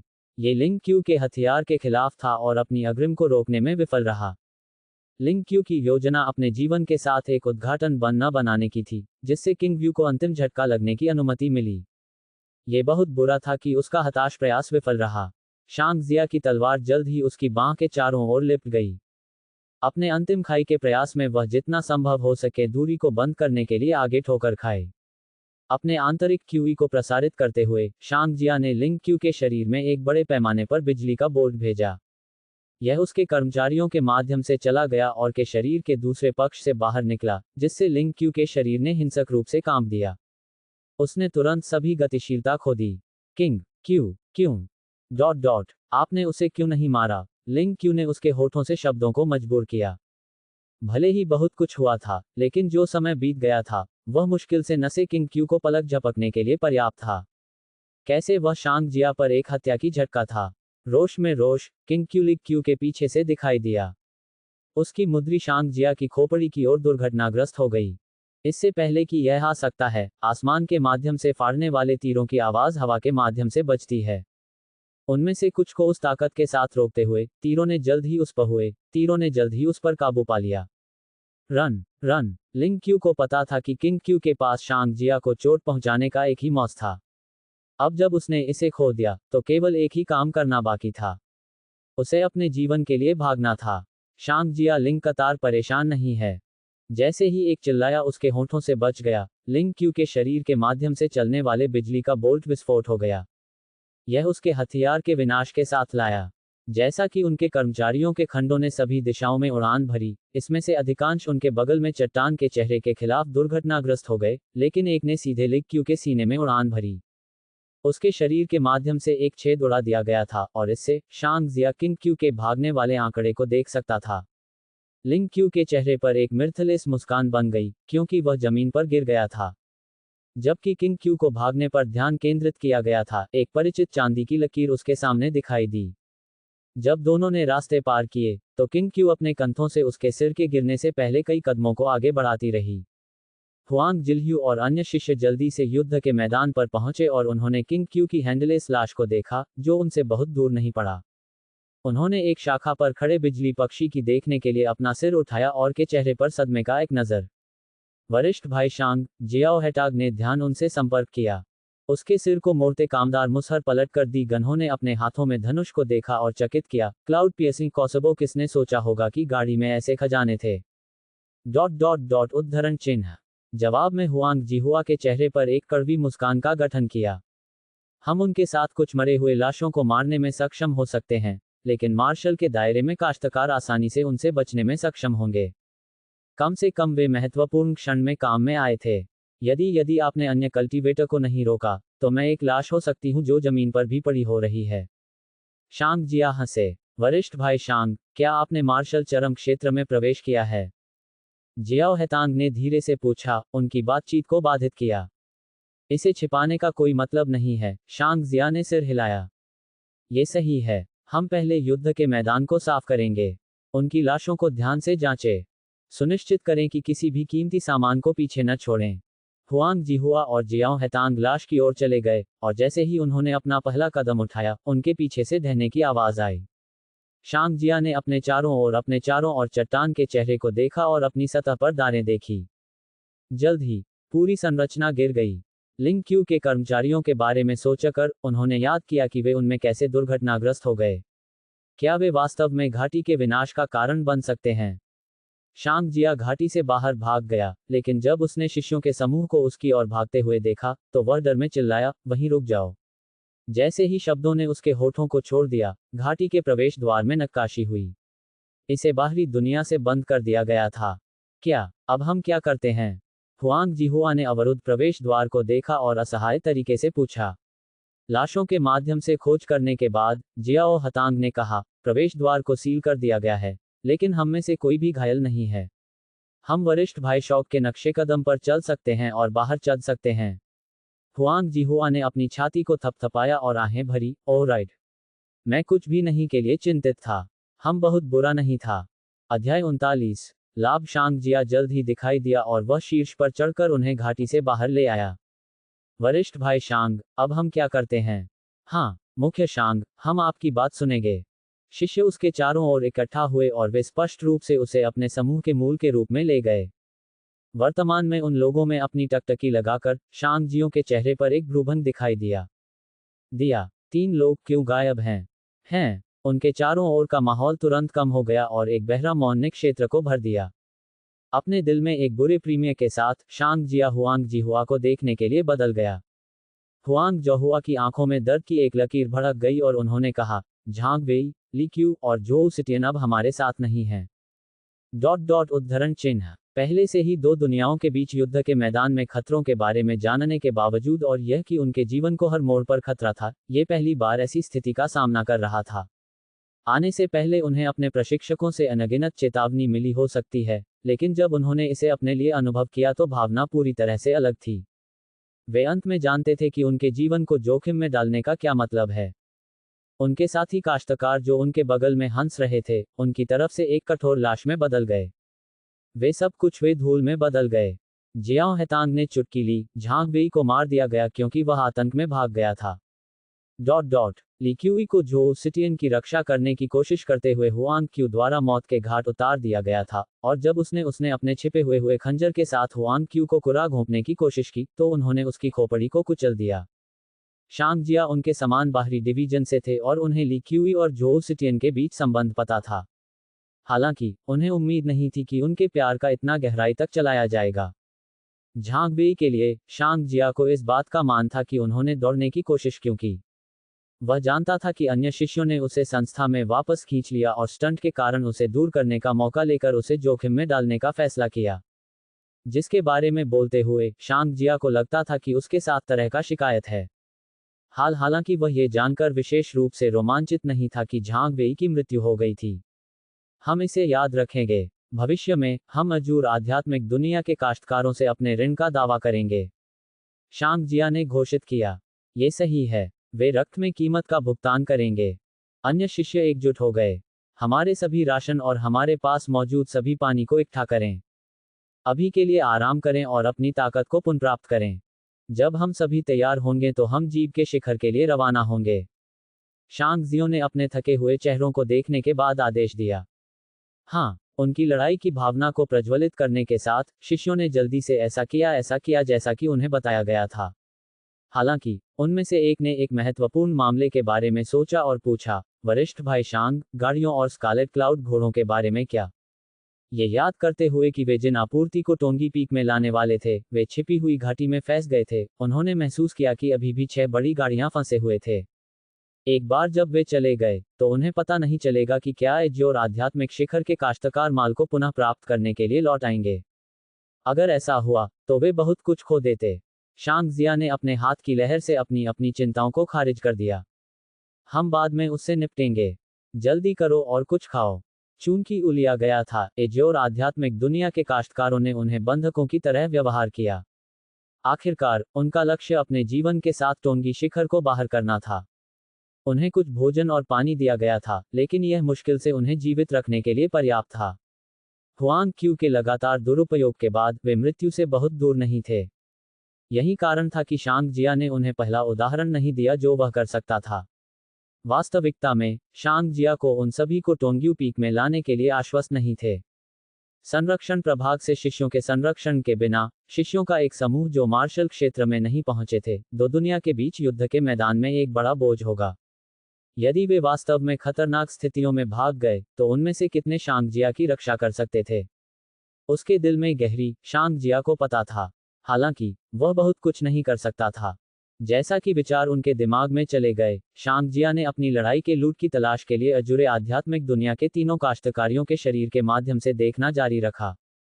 उन्होंने हुआंग जिहुआ और जियाओ हेटांग को लाश की जांच करने के लिए कहा हो सकता है, लेकिन वे सब कुछ सौंपने के लिए पर्याप्त रूप से चतुराई से थे।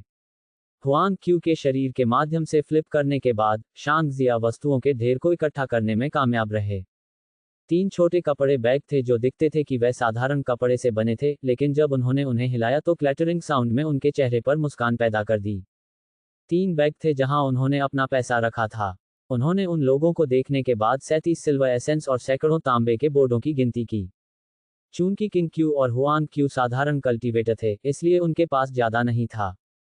लिंग क्यू में मार्शल एक्सट्रीमिटी ट्रीमेटीरियल में एक कल्टीवेटर की तुलना में ताकत थी, और उनके पास दोनों की तुलना में बहुत अधिक था। फिर भी उनके पास मुश्किल से बहुत कुछ था। शांग जिया ने समझा कि दो दुनियाओं के बीच युद्ध के मैदान में मुद्रा वास्तव में मुश्किल थी। उन्होंने केवल ये साबित करने के लिए सेवा की कि यॉन मिंग ने अपने हथियारों का व्यापार करने के लिए बनाया और उत्परिवर्तित बारिश के लिए 50 चांदी का सार निष्पक्ष से अधिक था। पैसे की गिनती करने के बाद, शांग जिया ने अपने से उठाए गए मैनुअल को देखने के लिए बदल दिया। मैनुअल धातु बोर्डों पर लिखा गया था, और उन बोर्डों को बनाते समय कीमती सामग्री मिश्रित थी। यही एकमात्र कारण था कि यह कतरों में नहीं बदल गया था। मैनुअल कीमती हो सकता है, लेकिन वे शांग जिया के लिए पूरी तरह से बेकार थे।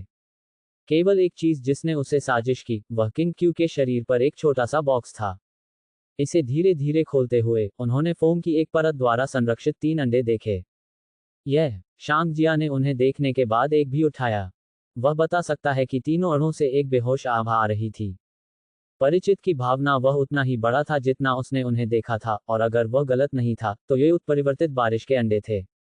वे साधारण अंडों की तुलना में बड़े दिखते थे, लेकिन जब शांग जिया ने सोचा कि कैसे एक उत्परिवर्तित बारिश की निगल साधारण बारिश की निगलने से बड़ी थी, तो उन्होंने अपने संदेह को निगल लिया।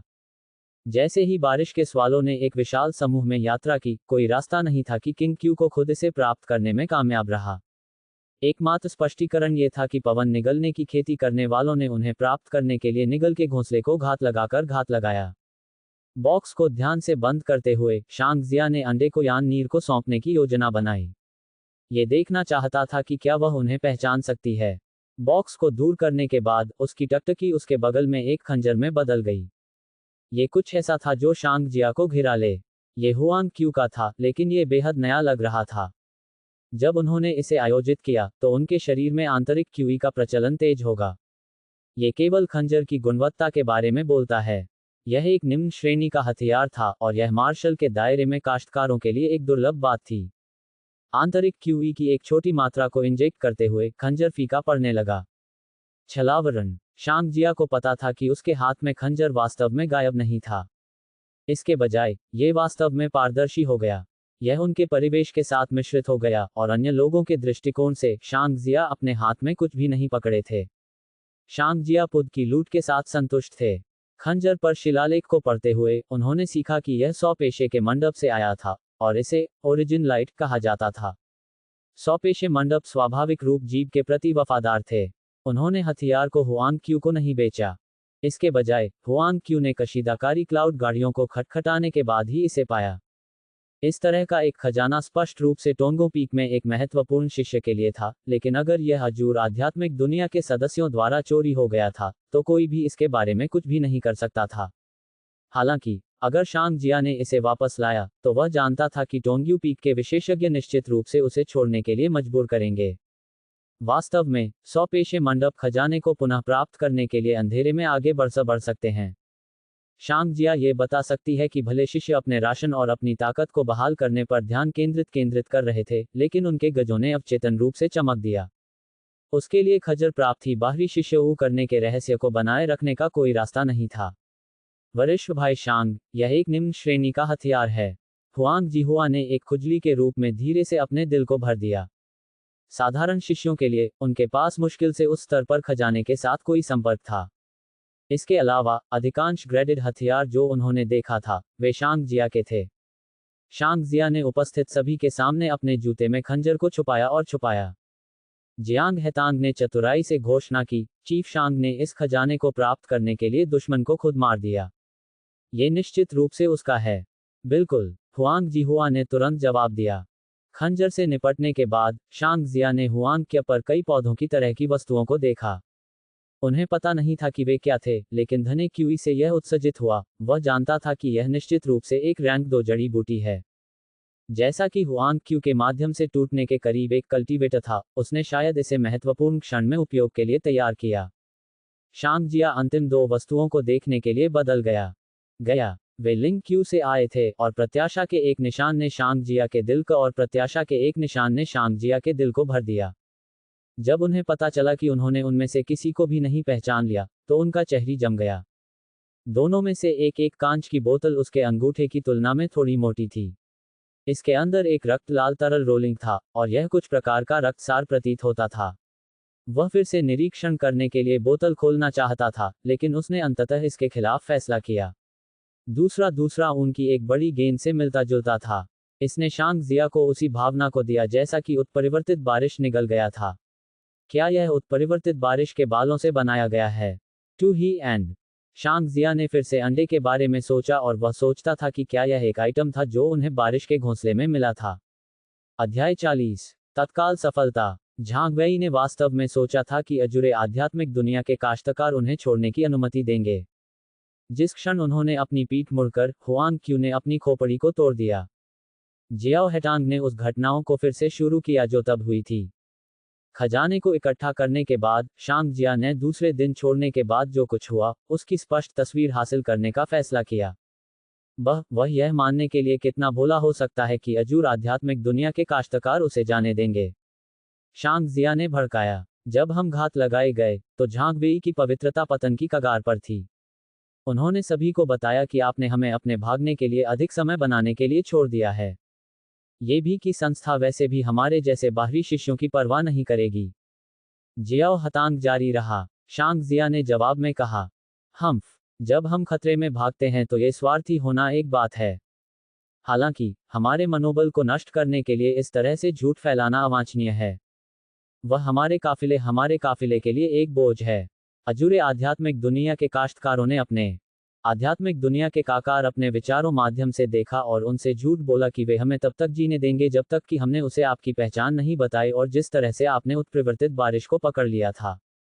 उन्होंने उसे ये भी बताया कि वे उसे टोंगिया संस्थान के प्रशिक्षकों को बातचीत के बारे में सूचित करने के लिए छोड़ देंगे। उसने उसके बाद सब कुछ बताया। जियाओ हतांग ने आह भरी। हुआंग जिहुआ ने कहा, हमने उससे बात नहीं करने के लिए उसे गुजारा, लेकिन हमें जवाब में हुआंग क्यू से चेहरे पर एक पैच मिला। उन्होंने उसे दूर खींच लिया और उससे बात की। जियाओ हेतांग ने शांग जिया को जल्दबाजी में याद दिलाया, वरिष्ठ भाई शांग, आपको सावधान रहना होगा। अब जब वे आपके बारे में सब कुछ जानते हैं, तो वे निश्चित रूप से आपकी लड़ाई शैली का मुकाबला करने के तरीकों के बारे में सोचेंगे। शोक जिया की अभिव्यक्ति एक सेकंड के लिए गंभीर हो गई, लेकिन ये जल्द ही सामान्य हो गई। उन्होंने कुछ अन्य खजाने के साथ कुछ चांदी के सार और तांबे के बोर्डों को सौंप दिया।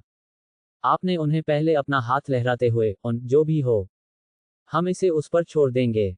अपना मारने में मदद की। इन्हें आपस में विभाजित करें।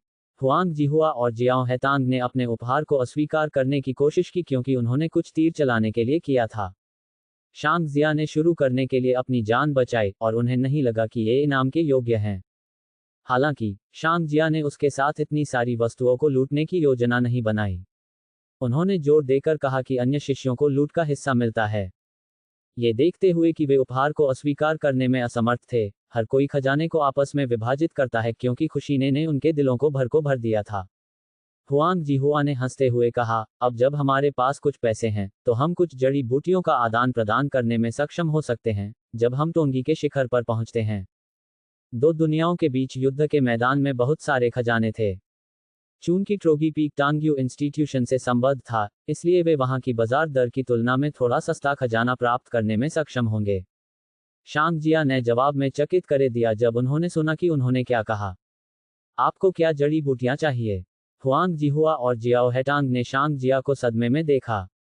अपने पैरों पर पहुंचते हुए उसने अपने आसपास के विभिन्न शिष्यों को देखा। हर किसी को हमें छोड़ना होगा।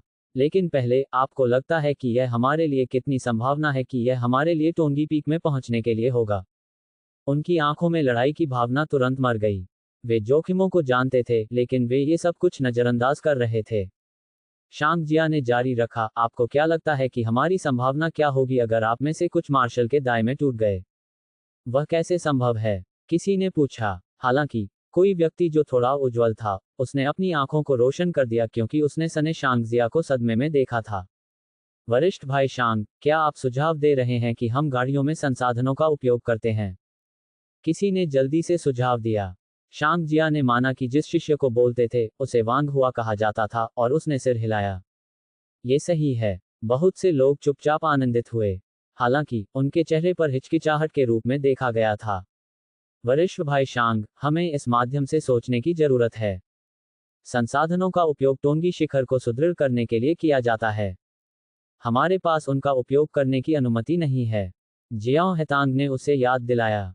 हुआंग जिहुआ बेहद लुभाया गया था, लेकिन उनके तर्क की भावना ने उन्हें शांग जिया के साथ पूरी तरह से सहमत होने से रोक दिया। उन्होंने कहा, हम अपने लिए संसाधनों का उपयोग करने में सक्षम हो सकते हैं, लेकिन काफिले में खजाने की सूची पहले से ही टोंग्यो पीक पर आ चुकी है। प्रशिक्षक युआन जिल्लू को भी वस्तुओं की एक पूरी सूची में होना चाहिए। जिस क्षण वे एक उचित खोज करते हैं, उन्हें पता चलता है कि हमारे पास एक बार में कुछ करने के लिए कुछ लोग हैं। सिक ग्रिप। शांग जिया को पता था कि ये दोनों उन्हें सद्भावना से बाहर कर रहे थे, लेकिन के पास सुझाव के कारण उनके कारण थे। धीरे धीरे आहें भरते हुए उन्होंने समझाया, हम अब उन गाड़ियों को पुनः प्राप्त करने में सक्षम नहीं होंगे जो अब घाटी अवरुद्ध हो गई है। जिस क्षण अजूर आध्यात्मिक दुनिया के काश्तकार लौटते हैं, सभी संसाधन उनके हाथों में गिर जाएंगे। जब ऐसा होता है तो वे वही होंगे जो हमारे संसाधनों से लाभान्वित होते हैं। शांग जिया के स्पष्टीकरण ने उन सभी को एक दूसरे को चुपचाप देखा। वास्तव में शांग जिया ने कभी भी 6 गाड़ियों को पुनः प्राप्त करने की योजना नहीं बनाई। उन्हें स्कारलेट पवन घोड़ों द्वारा खींचा गया था, लेकिन वे मूल रूप से लक्षित होने के लिए कह रहे थे कि क्या उन्होंने ऐसा किया था। जिस क्षण उन पर किसी ने भी हमला किया था, शांग जिया उनमें से किसी को भी बचाने में सक्षम नहीं होगी। वह बाहरी शिष्यों की सुरक्षा भी सुनिश्चित नहीं कर सकता था जैसा कि यह था। वह 6 और गाड़ियों की रक्षा कैसे कर रहा था? जब संस्था अपनी जांच करती है उद्धरण चिन्ह वांग हुआ को स्थानांतरित किया जा सकता है, लेकिन वे सभी नतीजों से बहुत डरते थे।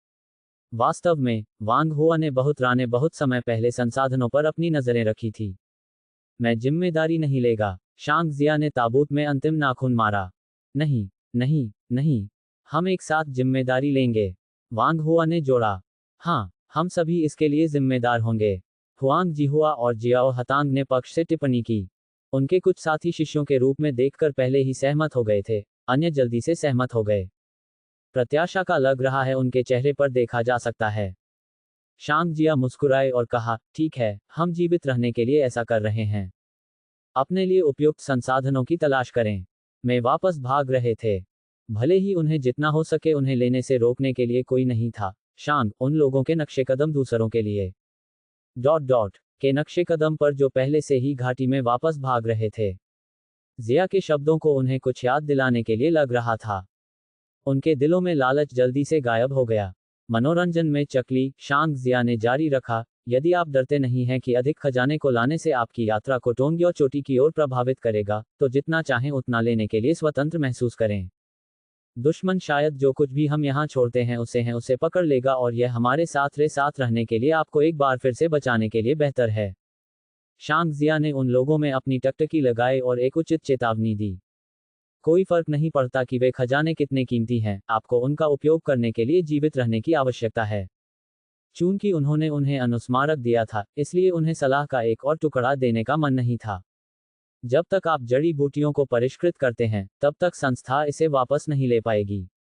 आखिरकार, हमें अपने अस्तित्व को सुनिश्चित करने के लिए उनका उपयोग करना पड़ा। अन्य खजाने के लिए जो आपको मिल सकते हैं, आप इसे रखने के लिए पर्याप्त भाग्यशाली नहीं हो सकते हैं। उनके शब्दों के कारण उन्हें गाड़ी के माध्यम से देखने पर बहुत अधिक आज्ञाकारी हो गया। एक शरारती चमक शांग जिया की आंखों में अचानक चमक गई। बेशक, आप जितना अधिक लेते हैं, उतना ही बेहतर होगा। ये हमारे लिए अच्छा सामान प्राप्त करना बेहतर है। हमें इसे अजूर आध्यात्मिक दुनिया के सदस्यों के लिए नहीं छोड़ना चाहिए। जितना हो सके उतना ले लो और जीना। उनके निरंतर रिमाइंडर्स के कारण तरंगों को उनके दिलों के खिलाफ बल्लेबाजी करना पड़ा। वांग हुआ ने अपना सिर उठाया, जो पसीने में ढका हुआ था, और उसने आह भरी थी। वरिष्ठ भाई शांग, आपने अपनी बात स्पष्ट कर दी। ... क्या आप हम में से 2 लोगों को डरा सकते हैं? जवाब में हंसते हुए शांग जिया अब नहीं बोलती थी। उन्होंने उपयोगी खजाने की तलाश करने के लिए उनके पीछे पीछा किया। जल्द बाकी ही एक नई समस्या आ गई। क्या आप में से केवल 8 के पास तोड़ने का एक तरीका है? शांग जिया ने तड़क भड़क की। जियाओ हेटांग के चेहरे पर एक कड़वी मुस्कान दिखाई दी। अन्य लोग मुश्किल से आवश्यकता पर पहुंच गए। संस्था समय पर एक उपयुक्त विधि प्रदान करने में असमर्थ थी। उद्धरण चिन्ह। वास्तव में, शिष्यों की संख्या जो तुरंत टूट सकती थी पहले से ही एक सम्मानजनक राशि थी। उनके तीसरे बाहरी डिवीजन में 50 शिष्य थे, और शांग जिया के विसंगति के अलावा 4 अन्य काश्तकार पहले से ही मार्शल के दायरे में टूट चुके थे। उनमें से 2 रिटेंस थे और अन्य 2 शोक जिया की तरह थे। उन्होंने अपने पहले वर्ष में मार्शल दायरे में प्रवेश किया। हालांकि, उन सभी ने काफिले से पहले युद्ध के मैदान में प्रवेश किया और अपने स्वयं के रास्ते को टोंगी शिखर पर ले गए। काफिले का पालन करने वाले 16 बाहरी शिष्यों के साथ, तीसरे बाहरी डिवीजन में 21 छात्र थे, जिन्हें इस बार एक आंतरिक शिष्य के रूप में पदोन्नत किया जाएगा। ये संस्थान के प्रारंभिक अनुमान के माध्यम से टूट गया था। आपको इस बात का एक मोटा समझ होना चाहिए कि कैसे टूटना है, सही है। आपके सामने किसी के नक्शे कदम पर चलने की कोशिश करें। जो कुछ भी हो, सभी संसाधन को पकड़ो जो एक सफलता में एड्स करते हैं। यहां तक कि अगर कुछ होता है, तो हम जड़ी बूटियों को बाहर निकालने में सक्षम होंगे। संस्था ने हम इसके लिए डांटने के लिए पर्याप्त नहीं होगा, क्योंकि हमने इसे जीवित करने के लिए किया था। उन्होंने केवल महसूस किया कि वह बोलने के बाद कितना भ्रम था। गाड़ियों पर बहुत सारे संसाधन हो सकते थे, लेकिन जो राशि सफलता में सहायता कर सकती थी, वह कुछ और दूर थी। आखिरकार, टोम्यू पीक काश्तकारों से भर गया।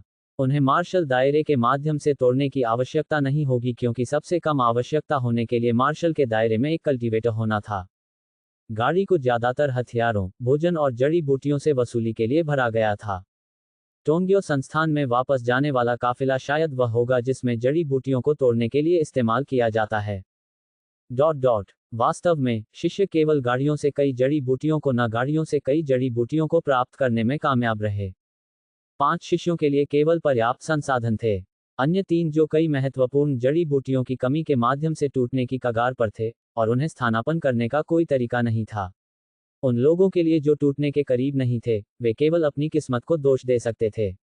बेशक, वे गाड़ियों से कई कीमती जड़ी बूटियों को प्राप्त करने में सक्षम थे। यदि वे टोंगी शिखर पर पहुंचने के बाद अपने खजाने को रखने में कामयाब रहे, तो वे निश्चित रूप से उन्हें खजाने के लिए उनकी जरूरत के हिसाब से आदान प्रदान करने में सक्षम होंगे। Subscribe my channel, like, comment, share, cool.